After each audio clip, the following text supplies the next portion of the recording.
Okay, welcome to video number 2. What we'll do here is just go over quick tuning of your PC or Mac and explain how to use the 4-octave keyboard here and in the next panel. So what we'll do is the same thing we did in the first video. And by the way, you should, or maybe would want to, go back, rewatch the first video, and when I do open up these panels and put in my beats, just pause the video right about here, grab your pencil tool, open up this panel, draw in the same pattern that I have, use the same kit that I used, and you'll have exactly what I have, and use the same tempo. And we can follow along and do this together so that it's nice and easy for you. What I want you to understand is tuning your PC or your Mac. What we do in this app is, even though it's cheap to buy, even though it's very easy to use, we're getting a little bit of hate because it does do a lot of what the bigger DAWs do. And what I want you guys to do is look at this as more of a over-the-top beat maker than an underdeveloped full-scale DAW, because you'll never replace a $50,000 studio with a $29 or $30 or $100 even software app. But we've packed in as much as we can here. We utilize broadcast quality sound.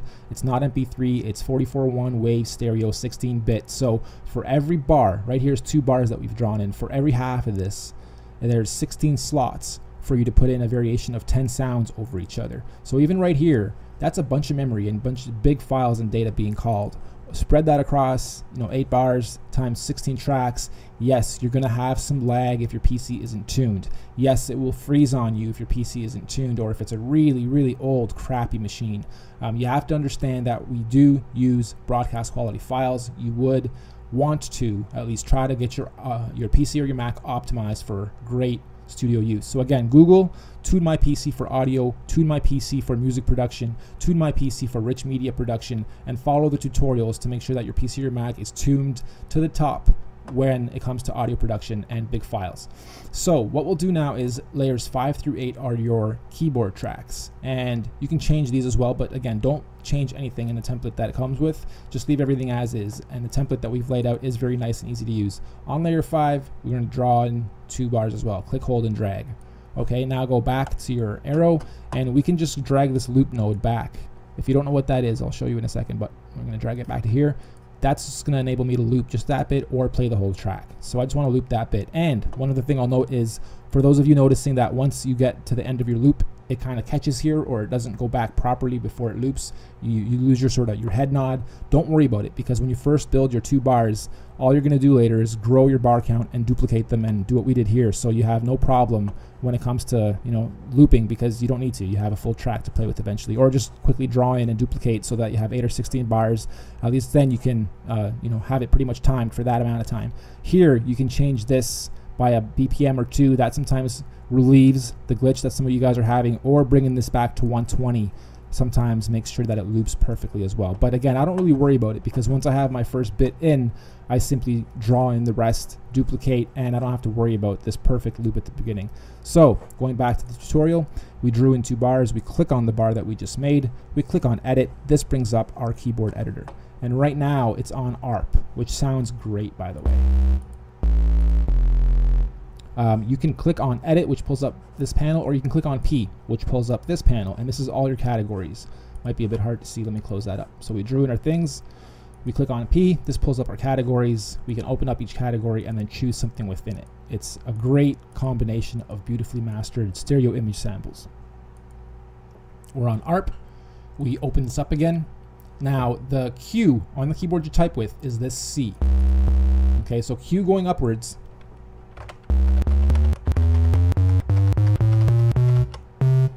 is that octave.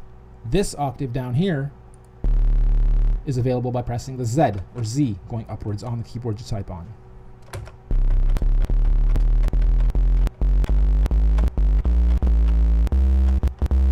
Okay, so what we can do is, while this is even playing, we can think of what we want to use for a bass line.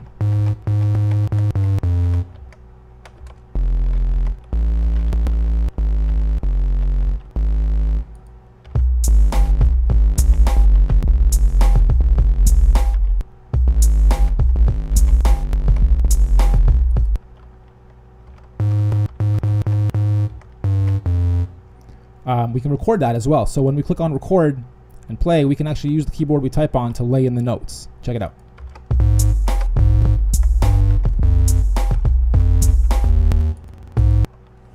stop it, click on your arrow, move them around if you know that they're off or they should be somewhere else on a different bit of the 16.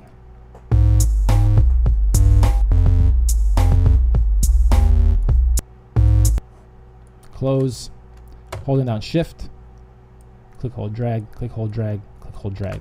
So now again, we have 8 bars, put our loop back on, move this back out.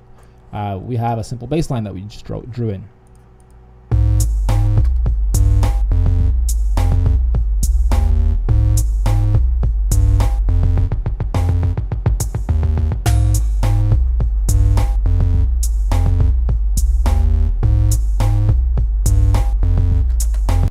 Okay, so we can keep going, go underneath that, click, hold, drag, you're still on a key track. Same thing applies, click on P, you get all your categories. Kind of like that. We'll just add 1 for the whole 2 bars. Close, and we put that here and just here by holding down shift, click, holding, and dragging. Okay, next. Another one, 2 bars, click, hold, and drag, click on P, click on, let's say, ethnic. Let's click on detune. Might sound a bit awkward because it is literally detuned, but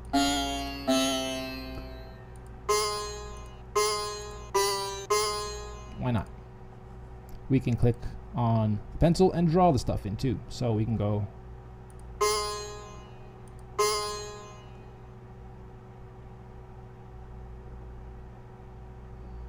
a little bit complicated at first because you're looking at where to drop the note and you're looking at here to see which note's highlighted and you're making sure that it all makes sense. So take your time with it. There's no rush. Just make sure that the beats sound hot and the patterns you choose are nice. So already we have a very simple track coming into place, even though it's 8 bars. Okay, maybe I want to get rid of this guy and this guy, so it's only playing here and here. Another thing I forgot to mention is the tracks down here. These 16 are these 16, and it basically allows you to change the volume of each track or solo or mute each track. So if I don't want one of these drum tracks, let's say number 2, I can simply mute number 2, and that'll mute. Let's click record off. Check it out.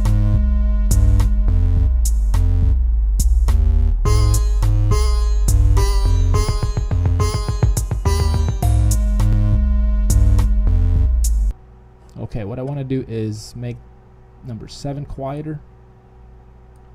What I want to do is unmute number 2 because that sounds really nice. And let's say I want to get rid of that. Bring it back to the beginning.